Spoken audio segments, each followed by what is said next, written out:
The call that shouldn't have happened. I'll never forget the night my best friend called me after she was already dead. It's strange how some memories don't fade, no matter how much time passes. Birthdays blur, old conversations vanish. But grief stays. It lingers like a shadow, growing darker with every sleepless night. And for me, grief came wearing Aisha's face. The day of Aisha's funeral was unbearably hot.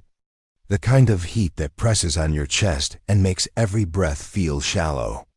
People say funerals are about closure, but nothing about that day felt like closure. It felt like a punishment. I stood among the crowd numb as they lowered her into the ground. Her mother's wails cut through the air, the sound of a heart breaking in real time. Friends, relatives, neighbors, everyone had tears in their eyes, whispering prayers, clutching tissues, but me? I couldn't cry. My throat burned. My chest felt like it was caving in, but no tears came. I just kept staring at the coffin, at the soil piling on top, thinking of the last night we had spoken. She had begged me to come. Please, Yar, it's just a short drive. Highways empty at night.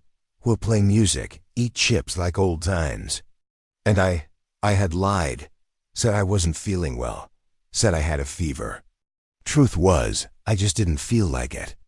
I was tired. And I thought there would always be another night. But there wasn't. The next morning, her car was found flipped in a ditch by the highway. They said she must have dozed off, lost control. She died instantly. That night, after her funeral, I lay in bed staring at the ceiling.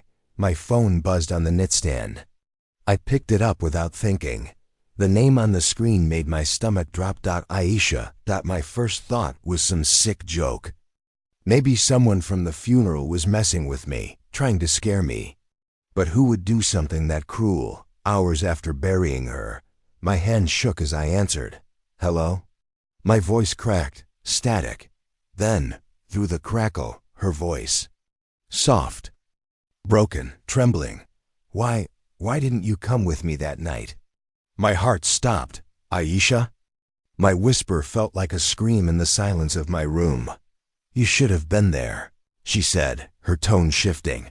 Accusatory, sharp. I sat up in bed, clutching the phone so hard my knuckles turned white. Where are you? I asked, the only question my brain could form. The line hissed with static, and then came a laugh. Not her laugh. A chilling, distorted version of it. You'll find out soon. The call disconnected. For days I tried to convince myself it hadn't happened. Grief does strange things, right? Hallucinations, dreams that feel too real, your brain filling in what you can't accept. But it wasn't a dream. The call log was there. Aisha, 12:07 a.m. I stared at it over and over, heart hammering. I told no one. How could I? People would think I'd lost my mind. Maybe I had. Instead, I drowned myself in memories. Childhood sleepovers, running barefoot in the rain, sitting on her roof eating mangoes, laughing about nothing. She was more than a best friend. She was my anchor, my secret keeper, my safe place, and I had abandoned her. The night she needed me most, I had chosen sleep. Her last text replayed in my mind like a curse. You sure you don't want to come? Last chance. I never replied. 4 nights after the funeral, my phone rang again. Same name, same ringtone. This time I let it ring until it stopped. I sat frozen, watching the screen light up in the darkness. A minute later, a voicemail came through. My stomach churned as I pressed play. First, just static. Then, her voice, whispering, "It's dark here. So dark. Why did you leave me alone?" I slammed the phone down, chest heaving. That night, I barely slept. Every creak of the house felt like footsteps. Every shadow looked like her silhouette. The next day, I tried to distract myself, buried myself in work, avoided my phone. But when night fell, dread returned. At exactly 12:07, my phone rang again. I answered this time, more angry than scared. What do you want from me? I snapped. Her reply made my blood run cold. To bring you with me. The calls didn't stop.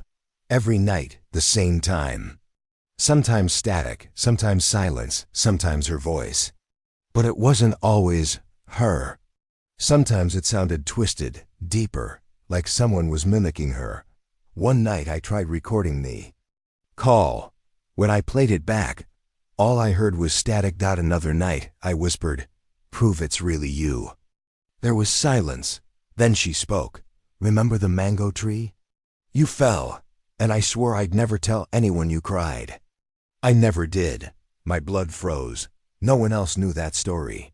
Not my parents, not hers. Just us. "It's you," I whispered. Her tone shifted. Sweet, almost loving. "Yes, it's me. And I miss you. Don't you miss me?" Tears spilled down my face before I could stop them. "Every day," I admitted. Her voice hardened. "Then why weren't you with me?" I had no answer. Week later, I drove home late at night, past the stretch of highway where her car had crashed. The police tape was gone, the ditch covered in wild grass. As my headlights swept the road, I saw her. She stood at the side, in the exact clothes she had died in. Her favorite yellow hoodie, now torn and blood-stained. Her smile wasn't warm anymore. It was broken, twisted. I slammed the brakes, heart pounding. But when I blinked, she was gone. My phone buzzed. Her name lit up the screen. Hands shaking, I answered. Her voice came, soft and chilling. "See? I'm still waiting." After that night, things escalated. Her scarf appeared in my room, draped over the chair where she used to sit. A bracelet she always wore showed up on my desk. I hadn't seen it since before the accident. The calls grew darker. Sometimes she sobbed. Sometimes she screamed. Sometimes she just breathed heavily, like she was standing right beside me. One night, the call connected, and I heard my own voice, whispering, "Don't turn around." I froze. My phone slipped from my hand. Slowly, against all instincts, I turned. No one was there, but the closet door was slightly open. It happened on a stormy night. Rain lashing against the windshield as I drove home. The highway was empty. The world drowned in darkness. At 12:07, my phone buzzed. Her name again. I didn't want to answer. I didn't want to hear her voice again. But my hand moved on its own. "Hello?" My voice shook. This time, there was no static, no delay. The voice came clear, close, but not from the phone, from the passenger seat. I turned, and my blood turned to ice. Aisha sat beside me, soaked, pale, her hair matted with blood. Her smile was wide. "Wrong. You didn't come with me that night," she whispered, leaning closer. "But now you will." My grip on the wheel faltered. The car skidded, tires screeching. Headlights blurred through the rain. The last thing I saw was her face, inches from mine, whispering, "Forever." The car flipped, metal screamed. Glass shattered. And then dash blackness. They say the accident was fatal. At least that's what the news report said the next morning. A single car crash at the exact same spot where Aisha had died. But here's the thing. If I'm dead, why am I still here? Why does my phone keep ringing every night at 12:07? Why does the caller ID say my name?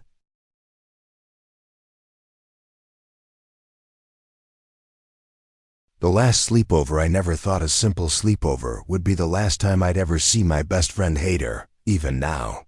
Years later, the memory keeps me awake at night. Some moments blur with time, but not that night. Not the farmhouse. Not the locked room. And certainly not the voice that sounded just like mine. Hader and I had been inseparable since childhood. We lived in the same neighborhood, went to the same schools, played on the same cricket team. If one of us was around, the other wasn't far behind. Teachers, shopkeepers, even our parents would joke that we were like shadows of each other. The farmhouse belonged to Hader's family. It had been abandoned for years, ever since his uncle, who once owned it, passed away under strange circumstances. People in the village whispered about it being haunted. They said his uncle's death wasn't natural. Some said he'd hung himself. Others claimed they'd heard voices there afterward. We were 17, full of arrogance and bravado. Haunted stories were just stories, we thought. We'd dared each other to spend a night there before, but it wasn't until one Friday evening that we actually followed through. Think of it. Hader had grinned, waving a bag of chips. Our very own horror movie night. Just us, ghosts, and unlimited Pepsi. I laughed, but a part of me hesitated. Still, I didn't want to seem like a coward. I agreed. The farmhouse was an old 2-story building, hidden behind overgrown weeds and rusting gates. The walls were cracked, the windows coated in grime. The front door creaked loudly when Hader shoved it open. Dust swirling around us. Inside, it smelled of mold and rot. Cobwebs hung like curtains, the wooden floor groaning under our steps. Perfect place for a sleepover. Hader joked, setting the bags down. We set up in the main hall, lighting candles because the electricity was long gone. The flickering glow made shadows dance across the walls. We spread a blanket, opened snacks, and laughed about school, life, and girls we had crushes on. Around midnight, we shifted into telling ghost stories. Hader was always better at them, his deep voice, his dramatic pauses. I kept rolling my eyes, but secretly, the creaks and groans of the house made me shiver. By 2 a.m., we were both lying down, half asleep, when the sound came. At first, it was faint. A creak, then another. I sat up listening. Did you hear that? Hader rubbed his eyes. Probably rats. But then came the dragging sound, heavy, slow, like someone pulling a bag or a body across the floorboards above us. Hader sat up too. We stared at the ceiling, listening. Bro, he whispered. Someone's here.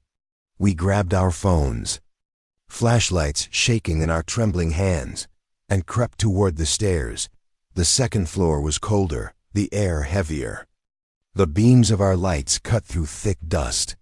The hall was lined with doors, most of them open and empty, except one. At the very end was a door, closed tight. From behind it came scratching, slow, deliberate, then bang. Something slammed against it. Again. We froze. My stomach churned, my knees weak. Hader, braver than me, whispered, "Hello? Who's in there?" The banging stopped. Silence filled the air so thick it felt like cotton in my ears. Then a voice. Low, muffled, but clear. It was my voice. "Don't trust him. He's not your friend." My heart lurched. Cold flooded my veins. I turned to Hader, who was staring at me in shock. "Was that you?" he whispered. "No." I hissed, panic rising. The scratching resumed, violent now, like claws. Tearing at the wood. We bolted. Down the stairs, through the hall, out the front door, running until our lungs burned. We never opened that door. For days, Hader and I avoided talking about it. What could we even say? How could we explain a voice, my voice, coming from that locked room? But I noticed something in him, a distance. His jokes turned hollow. His texts became shorter. He looked at me differently, as if he was second-guessing everything. One evening, he confronted me. "Tell me the truth," he said, eyes searching mine. "Was that some prank? Did you plan that?" My chest tightened. "No. Hader, I swear, I'm just as scared as you are." But I could see it, the doubt. The voice had planted a seed. 2 weeks later, he disappeared. It was a normal morning when his mother called me, panic in her voice. "Beta, have you seen Hader?" "He didn't come home last night." I hadn't. He wasn't at school, not answering calls. His bag was still in his room. His wallet, too. The police got involved, but they found nothing. No signs of struggle. No clues. His family believed he had run away, though his mother refused to accept it. I kept silent about the farmhouse, about the locked room, about the voice. But guilt gnawed at me. It was a week after his disappearance when I got the first message, 3 words, "Don't trust him." It was from Hater's number. My blood ran cold. I stared at the screen, hands trembling. I replied instantly, "Hater? Where are you?" No response. An hour later, another message. "He's lying." Who was lying? Who was he?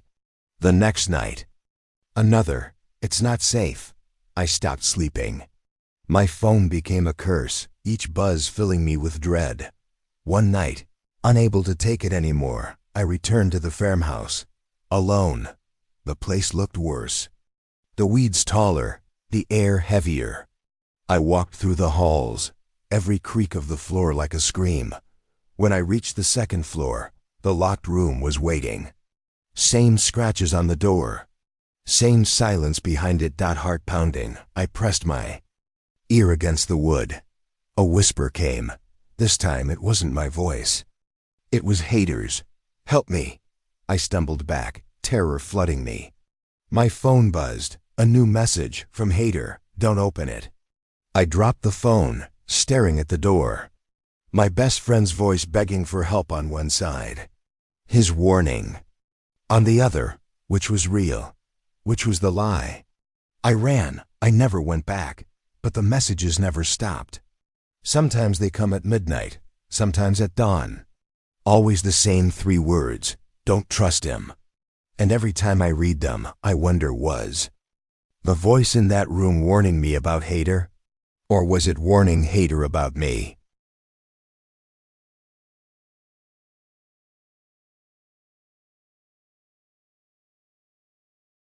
The picture we shouldn't have taken. They say photographs capture more than just images. They capture souls. I never believed that. Not until the day I lost my best friend, Sana. Not until I learned the truth the hard way. Sana and I had been inseparable for years. We weren't just best friends, we were more like siblings. People joked that where there was one, the other wasn't far behind. She was adventurous, reckless even. Always dragging me into places I'd rather not go. Rooftops, abandoned lots, tunnels under the city. I was the cautious one, but I went along anyway, because she had a way of making even the darkest corners feel alive. So when she suggested exploring the old school on the edge of town, I should have said no. Everyone had stories about it. How it closed after a fire decades ago. How students whispered about shadows moving in empty halls. But to Sana, that only made it more exciting. "Come on," she said with that grin I couldn't refuse. One last adventure before exams bury us alive. And so, against my better judgment, I agreed. The school loomed at the end of a weed-choked path, its windows shattered, the brick walls blackened by fire. Rusting gates groaned as we pushed them open. Inside, the air was thick with dust. Graffiti sprawled across the walls. Broken desks littered the halls. Every step echoed as if the building itself was listening. Sana laughed, her voice bouncing off the walls. "Spooky, huh?" I shrugged, trying to hide my nerves. "It's just a building." But even then, I felt it. A heaviness. Like we weren't alone. We wandered through classrooms, peering at old textbooks, broken chalkboards, and forgotten belongings. But it was in the main hall that we found it. The hall was vast, ceiling cracked, moonlight pouring in through broken windows. At the far end stood a giant mirror, taller than both of us. Cracked down the middle. It shouldn't have been there. Why would anyone leave a mirror in an abandoned school? Sana's eyes lit up. "Perfect. Let's take a selfie. Proof we survived the haunted school." I hesitated, glancing at the cracks that split the glass. Something about it felt wrong, like it wasn't reflecting us quite right. But Sana was already pulling me into frame, her phone raised. We grinned, posed, clicked. Then laughed, brushing it off, like it was just another silly memory. But later that night, scrolling through the photos, the laughter stopped. There were 3 people in the picture. Me, Sana. And a tall, faceless figure standing right between us. Its body was impossibly thin, shoulders hunched, skin gray. Its face, if you could call it that, was smooth, blank, as though someone had erased it. One long pale hand rested on Sana's shoulder, the other on mine. My stomach turned. I showed it to Sana. Her smile faltered. It's just a trick of the light. A glitch, right? Neither of us believed it. We deleted the photo, our hands trembling. The next morning, Sana didn't show up for school. At first, I thought she was skipping, maybe shaken from the night before. But by evening, panic gnawed at me. I went to her house.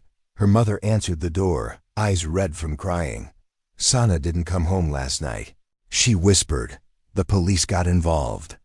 They searched the old school, the surrounding area. Nothing, no footprints, no signs. She was just gone. Felt hollow, guilt eating me alive. If I hadn't gone with her, maybe she'd still be here. That night I opened my phone, desperate to look at old photos of us. But when I opened the gallery, my breath caught. The deleted photo was back. Only this time Sana wasn't in it. Just me, and the faceless figure. Its hand now gripped my neck. I couldn't breathe. My chest tightened as I stared at the image. I knew I hadn't taken it. I hadn't restored it. And yet, there it was. I deleted it again, heart hammering. The next day, it returned. Each time slightly different. The figure closer, its grip tighter, the background darker. I stopped sleeping. Every time I closed my eyes, I saw it, faceless, towering, standing just behind me. Desperate, I went back to the school. The halls were silent, but the mirror was still there. Cracked, looming, waiting. I stood before it, trembling. My reflection looked normal. But then, a flicker. For a second, just a second, I saw it, standing behind me in the reflection. Hand outstretched. I spun around. Nothing, but in the mirror, it was still there. Days passed. Sana never returned. The police gave up. Her mother broke down. And me? I was losing my mind. One night, my phone buzzed. A message. From Sana's number. The text was simple. He's behind you. My blood froze. I dropped the phone, my breath coming in short gasps. Slowly, I turned. Nothing. But when I picked up the phone again, there was a new photo in my gallery. Not one I had taken. It showed me sleeping in bed, and the faceless figure standing over me, its hand almost touching my face. Now I don't sleep. I don't go near mirrors. I've smashed everyone in my house, but reflections still catch me in windows, in puddles, in glass. And always, behind me, the faceless figure. Sometimes late at night, I get more messages. Photos I never took. In every one, I'm smiling, but I swear, I wasn't smiling when they were taken.